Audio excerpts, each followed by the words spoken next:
నమస్తే welcome to our channel నేను సిరి Mylavaram MLA వసంత కృష్ణ ప్రసాద్ గారు బహిరంగంగానే తను పార్టీ మారుతున్నట్టు చెప్తున్నారు.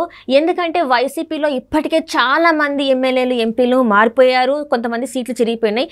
అయితే ఎందుకు ఇప్పుడు ఈయన ఈ నిర్ణయం తీసుకుంటున్నారో ఈ అంశాన్ని చర్చించడానికి మనతో పాటు ఉన్నారు ప్రముఖ సీనియర్ జర్నలిస్ట్ దుర్గా కుమార్ గారు. నమస్కారం సార్. నమస్కారం మా సిరి, మన వీక్షకులకు కూడా నమస్కారం సార్. ఇప్పుడు చూస్తున్నట్టయితే వైసీపీ పరిస్థితి ఏంటనేది అర్థం కావట్లేదు. ఎందుకంటే ఎమ్మెల్యేలు ఒకరి తర్వాత ఒకరు కొంతమంది బహిరంగంగానే చెప్తున్నారు, కొంతమంది ఏమో డైరెక్ట్ వెళ్ళి వేరే పార్టీలలో జాయిన్ అవుతున్నారు. ఇప్పుడు ఈ కృష్ణప్రసాద్ గారు చూస్తుంటే ఏమైందంటే బహిరంగంగానే తను వేరే పార్టీలోకి వెళ్తున్నట్టు ప్రకటించారు. అసలు దీన్ని ఎలా చూడాలి సార్? ఇది గత కొంతకాలంగా సీఎం గారి మధ్యలోను మైలవరం ఎమ్మెల్యే కృష్ణప్రసాద్ గారి మధ్యలోను కోల్డ్ వార్ జరుగుతుందమ్మా. ఎందుకంటే వసంత కృష్ణప్రసాద్ గారికి తగిన ప్రాధాన్యత ఇవ్వటం లేదని ఆయన ఫీల్ అవుతున్నాడు. తర్వాత ఆయన నియోజకవర్గం మైలవరంలో జోగి రమేష్ జోక్యం ఎక్కువైపోయింది. దాని మీద తాను ఎన్నిసార్లు పార్టీ అధిష్టానం దృష్టికి తీసుకొచ్చినా వాళ్ళు సరైన చర్యలు తీసుకోలేకపోయారు. దాని మూలన నేను ప్రజలకు చేయాల్సినంత సేవ చేయలేకపోయాను, నాకు ఒక అడ్డంకిగా మారాడు ప్రజలకి నాకు మధ్యలోను. నేను ఏది చేసినా దానికి అడ్డంకిగా ఏర్పడుతున్నాడు. అట్లాగే ప్రజలతో కాంట్రాక్టర్లతో నేను పనులు చేయిస్తే ప్రజలకు సంబంధించిన పనులు వాటి బిల్లులు ఇవ్వమంటే కూడా ఇవ్వకుండా వేధిస్తున్నారు. ఈ రకంగా నియోజకవర్గ ప్రగతికి పార్టీయే అడ్డం పడుతున్నప్పుడు, నేను అటువంటి పార్టీలో తర్వాత అవమానాలు పరుస్తున్నప్పుడు నిలువెత్తు బంగారం ఇచ్చినా కూడా అటువంటి పార్టీలో కొనసాగలేను అని పరోక్షంగా వైఎస్ఆర్సీపీతో విడిపోతున్న భావనని వ్యక్తం చేశారు. అది దానికి మించి కూడా నేను కొన్ని సమావేశాల్లో కొన్ని అభిప్రాయాలు వెల్లడించినప్పుడు కూడా మా అభిప్రాయాలను అక్కడ గౌరవించలేదు. నేను మల్లాది విష్ణు ఉండ వాస్తవాలను కొన్ని చెప్పాము. ఎందుకంటే అమరావతి నియోజకవర్గానికి ఆనుకున్న 33 నియోజకవర్గాల్లో వైఎస్ఆర్సీపీ గెలుపొందింది, ఇంక్లూడింగ్ అమరావతి ఉన్న తాడికొండ నియోజకవర్గం కూడా. ఇన్ని నియోజకవర్గాలు ఇక్కడ అమరావతి చుట్టుపక్కల వైఎస్ఆర్సీపీని గెలిపిస్తే, ఇక్కడ నుంచి కనుక రాజధానిని కనుక మారిస్తే రేపు ప్రజలకు ఏం సమాధానం చెబుతాము? అది తప్పుడు సంకేతాలు ఇస్తుంది, అసలు అది కరెక్ట్ కాదు అని మేము ఎంత వాదించినా కూడా అంబటి రాంబాబు నువ్వు ముఖ్యమంత్రి గారి నివాసంలో ఉండి ముఖ్యమంత్రి గారికి వ్యతిరేకంగా మాట్లాడతావా అని బెదిరింపు ధోరణిలో మాట్లాడాడు. కొడాలి నాని కూడా అదే ధోరణిలో మాట్లాడాడు. అయినా మేమిద్దరం మాత్రం కుండ పగలగొట్టినట్టు మా అభిప్రాయాలను చెప్పాము. అసలు వైఎస్ఆర్సీపీ ప్రభుత్వ పనితీరు కరెక్ట్గా పనిచేయటం లేదు. నిజమైన అభిమానుల్ని కూడా వాళ్ళు దూరం చేసుకుంటున్నారు. ప్రజా వ్యతిరేకమైన నిర్ణయాలు, ఇప్పుడు అమరావతికి సంబంధించి ఒక ప్రజా వ్యతిరేక నిర్ణయం కదా, అంతమంది నియోజకవర్గాల్లో వైఎస్ఆర్సీపీ ఎన్నుకుంటే వాళ్ళకి కేంద్రంగా ఉన్న అమరావతిని తీసేస్తే ఆ నియోజకవర్గ ప్రజల యొక్క అభిప్రాయాలకు వ్యతిరేకంగా పని జరిగినట్టే కదా. దాంతో ఆ పార్టీకి ఏం బలం ఉంటుంది? అది కాకుండా అది ముఖ్యంగా ప్రధానమంత్రి శంకుస్థాపన చేశాడు. 33,000 ఎకరాల సేకరణ జరిగిపోయింది, చాలా వరకు నిర్మాణాలు జరిగిపోయినాయి. ఆ స్థాయిలో ఆ స్థితిలో మార్చకూడదని కూడా చెప్పినట్టుగా మనకు తెలుస్తుంది. ఎందుకంటే ఆయన కూడా కృష్ణా జిల్లా చెందిన వ్యక్తే. మైలవరం వాళ్ళ అమ్మమ్మ గారి ఊరు కూడా మూలపాడని దాని పక్కనే. ఈయన సొంత స్వగ్రామం కూడా ఐత్వరం, విజయవాడకి కోతవేటి దూరంలో ఉంటుంది. ఇన్ని అభిప్రాయాలు అంత అనుబంధం ఉండి ఈయన కూడా దాన్ని కనుక వ్యతిరేకించకపోతే రేపు ప్రజలకు సమాధానం అడుగుతారు కదా కృష్ణప్రసాద్ గారిని, ఏమంటే ఆ రోజు మీరు ఏం చేశారని. కాబట్టి ఆయన ఉన్నట్టు చెప్పాడు. గతంలో కూడా వీళ్ళ తండ్రి గారు కూడా ఒక సందర్భంలో జగన్మోహన్ రెడ్డి గారి పనితీరుని, తర్వాత ఒక కులం పట్ల ముఖ్యంగా కమ్మ సామాజిక వర్గం పట్ల చాలా వ్యతిరేకంగా పనిచేస్తున్నాడు అని కూడా ఆయన బాహాటంగా కూడా చెప్పాడు. ఆయన ఏమీ దాచుకోలేదు. ఆయన అట్లా ఒక సామాజిక వర్గాలని ఫస్ట్ అప్పుడు అనుకున్నారు, కానీ ఆ తర్వాత అన్ని సామాజిక వర్గాల పట్ల కూడా ఆయన వ్యతిరేకంగా ప్రవర్తించాడు. ఆ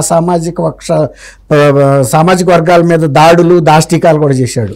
ఆఖరికి నా ఎస్సీ, నా ఎస్టీ, నా బీసీ అనే వాళ్ళ మీద కూడా మైనార్టీల మీద కూడా జరిగింది. కోడికత్తి సీన్ ఒక ఉదాహరణ మాత్రమే. వారు డాక్టర్ సుధాకర్ గారిని అలాంటి వాళ్ళని ఎంతో మంది లెక్కలోకి రాని జరిగింది. అన్ని వర్గాలు, ఏ వర్గాన్ని వదిలిపెట్టలా.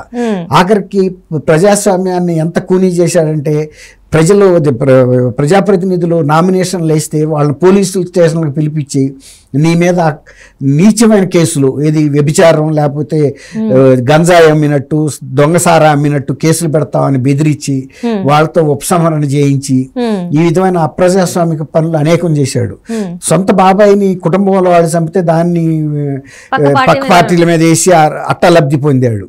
ఈ రకంగా తర్వాత నియోజకవర్గాల్లో ఈయన కృష్ణప్రసాద్ గారి నియోజకవర్గంలో ఇసుక గ్రావెలో ఆయన జోగి రమేష్ సంబంధించిన వ్యక్తులు తవ్వుకెళ్ళిపోతే నువ్వు నాకు డబ్బులు కట్టాలి, నువ్వు నీ నియోజకవర్గంలోంచి ఇంత వెళ్ళిపోయింది అని చెప్పి కూడా ఆయన్ని కూడా బెదిరించినట్టుగా గతంలో కొన్ని మీడియాలో వార్తలు వచ్చినాయి.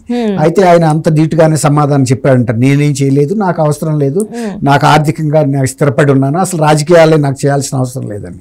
నిన్న కూడా అభిమానుల సమావేశంలో ఆయన చెప్పింది ఏంటంటే, యాక్చువల్గా నేను రాజకీయాలు విరమించుకుని నా వ్యాపారాలు లేపి వెళ్దాం అనుకున్నాను, కానీ నాకు ప్రజలతో ఏర్పడిన అనుబంధం, మా కుటుంబానికి ఉన్న అనుబంధం దృష్ట్యా కొనసాగాలి, మీరు ఉండాలి ఈ రాజకీయాల్లో అని అనబట్టి నేను ఇంకా కొనసాగటానికి నిర్ణయించుకున్నాను. అది ఏ పార్టీ ఎట్లా అనేది నేను చెబుతాను, కానీ అవమానించిన పార్టీలో అయితే మాత్రం నేను నిలువెత్తు బంగారం ఇచ్చిన ఉన్నాడు అంటే అది వైఎస్ఆర్సీపీ దృష్టిలో పెట్టుకుని ఆయన మాట్లాడాడు. దాన్ని బట్టి మోస్ట్లీ ఆయన టీడీపీలోకి వెళ్ళటానికే ఎక్కువ ఆస్కారం ఉంది. అంటే ఇక్కడ మనం చూస్తున్నట్టయితే వైసీపీ ప్రభుత్వంలో చాలా మంది లోకేష్ గారిని కానీ చంద్రబాబు నాయుడు గారిని కానీ తిడితేనే వాళ్ళకి ఎమ్మెల్యే టికెట్, ఎంపీ టికెట్ అని చెప్పేసి వస్తూనే ఉంది. సో వీళ్ళు తిట్టకుండా ఇట్లా ఉన్నారు కాబట్టి వీళ్ళకి ఒక రీజన్ ఈయనకి ఇవ్వటానికి కారణం ఏంటంటే, ఆయన వ్యక్తిగతంగా చంద్రబాబు నాయుడు గారిని లోకేష్ ని తిట్టమని ఎన్నిసార్లు ఒత్తిడి చేసినా అసందర్భంగా ఉంటది. నాకేమి వాళ్ళతో నష్టం జరగనప్పుడు, రాష్ట్రానికి నష్టం జరగనప్పుడు నేను ఎందుకు తిట్టాలి, నువ్వు తిట్టకపోతే నిన్ను ఎలా నమ్మాలి అన్నాడంట ఆయన. తిట్టపోతే నమ్మడం అంటే నువ్వు రేపు మళ్ళీ పార్టీ ఫిరాయిస్తే ఒకసారి కనుక వాళ్ళని తిట్టాడు అనుకోండి, ఆ పార్టీలోకి ఈయన వెళ్ళలేడు, వాళ్ళు ఆహ్వానించలేరు, కాకపోతే రిలేషన్స్ కట్ చేసేయటం అనమాట. అది ఆయన స్ట్రాటజీ, అదొక రాజనీతి అనుకుంటున్నాడు. అది కరెక్ట్ కాదు. ఇప్పుడైనా రాజకీయాల్లో ఉన్నప్పుడు ఎవరి వ్యక్తిత్వాన్ని బట్టి వాళ్ళు ప్రవర్తించాలి తప్ప ఇతరులు తిట్టడం ద్వారా మనం గెలుస్తాం అనుకుంటే అది పొరపాటు. ఇప్పుడు అదే జరిగింది. ఇప్పుడు చంద్రబాబు నాయుడు గారి మీద వ్యతిరేకత లేదు, నువ్వు అరెస్ట్ చేయించావు, అరెస్ట్ చేయించిన తర్వాత అసలు రాజకీయాల్లో ఎంత అవినీతి జరిగింది అనే చర్చ మొన్న సెప్టెంబర్ 9 నుంచి మొదలయ్యి ఆంధ్రప్రదేశ్ ప్రజలు ఒక నిర్ణయానికి వచ్చారు, జగన్మోహన్ రెడ్డి కన్నా కూడా అవినీతి పరుడు ఇంకెవరు లేరు, ఇట్లాంటి వ్యక్తిని మనం కనుక మార్చుకోకపోతే మనమే నష్టపడతాము. పక్క రాష్ట్రం తెలంగాణలో తెలంగాణ తెచ్చిన కేసీఆర్ ని కూడా మార్చుకున్నారు, ఇంతకన్నా అభివృద్ధి చేశాడు. ఇక్కడ అభివృద్ధి లేదు. ఇన్ని 10 కోట్ల 13 కోట్ల షర్మిల్ గారు కూడా చూస్తున్నారు కదా అప్పులైన, ఒక 2.5 కోట్లు మాత్రం అకౌంట్ లో పడి మిగిలిన 10.5 లక్షల కోట్లు ఎటుపోయినాయి. సరైన అభివృద్ధి ఎక్కడా జరగలేదు, అవినీతి జరుగుతున్నట్టు అన్నిట్లోనూ వస్తుంది. షర్మిల్ గారే చెబుతున్నారు, ఈయన దోచుకోవటం తప్ప, దోచుకుని దాచుకోవటమే తప్ప ఈయనకి ప్రజల క్షేమం పట్ల లేదని. తర్వాత అక్క చెల్లెళ్ళకి ఏ ఆపద వచ్చినా గనకన్నా ముందు జగన్ అన్న వస్తాడంది రోజా గారు. ఇప్పుడు సొంత చెల్లెళ్ళు వెళ్ళి మా ప్రాణ రక్షణ లేదని పోలీసులకు రిపోర్ట్ చేసే పరిస్థితి వచ్చింది, జగన్మోహన్ రెడ్డి గారు సొంత చెల్లెళ్ళు. ఇలాంటి పరిస్థితుల్లో ఇప్పుడు ఈయన వసంత కృష్ణప్రసాద్ గారు లాంటి వ్యక్తి ఎలా అట్లాంటి పార్టీల్లో కొనసాగుతారు? వాళ్ళని దోషులుగా చూస్తుంటే, అనుమానితులుగా చూస్తుంటే, పార్టీలో నీ తరపున పోటీ చేసి ఆయన ఇంకోటి కూడా అడిగాడు, 2014లో కానీ 19లో కానీ నా గెలుపుకి సహకరించకుండా నా ఓటమికి కృషి చేసిన జోగి రమేష్ ని ఈసారి నేను ఎందుకు గెలిపించమని పార్టీ అడుగుతుంది. 2 సార్లు అతను నాకు శాబటేజ్ చేశాడు అని చెబుతున్నాడు ఆయన.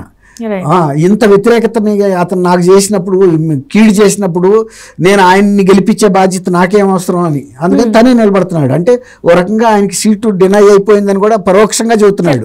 ఎందుకంటే ఒక రకంగానేమో వాళ్ళని తిట్టకపోవటం, చంద్రబాబు నాయుడు గారిని, లోకేష్ ని, ఇక్కడేమో ఆయన్ని గెలిపించమంటున్నాడు అంటే ఆయనకి సీట్లు లేనట్టే కదా. ఈ 2 ఇండికేషన్స్ దొరుకుతున్నాయి అక్కడ. కాబట్టి ఇటువంటి పార్టీలో నేను కొనసాగినాను, అంతకంటే కొండ బద్దలు కొట్టినట్టు చెప్పాడు. నా ఎత్తు బంగారం ఇచ్చినా కూడా నేను అంటే దాన్ని బట్టి ఆయన తెలుగుదేశంలోకి వెళ్ళిపోతాడనేది ఇండికేషన్ క్లియర్ గా ఉంది. Right sir, right. Thank you so much sir. Thank you అమ్మా శ్రీ. మన వీక్షకులకు కూడా నమస్కారం.